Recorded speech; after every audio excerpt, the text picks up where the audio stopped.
নবীর একটা আদর্শের কারণে জান্নাতে যাবে। সিরত মানি আদর্শ। আর এটা আমরা কদমে কদমে মুহতাজ।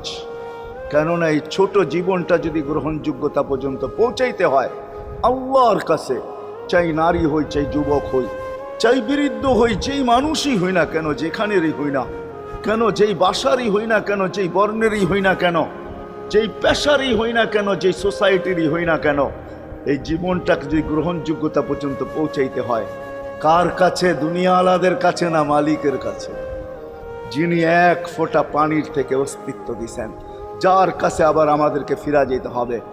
পালানের কোনো সুযোগ নাই। এই জন্যই কোরআন আমাদেরকে বোঝায় আইনাল মাফার। আল্লাহ বলতেছে কোথায় ভাগবে তুমি, বলো কোথায় ভাগবে?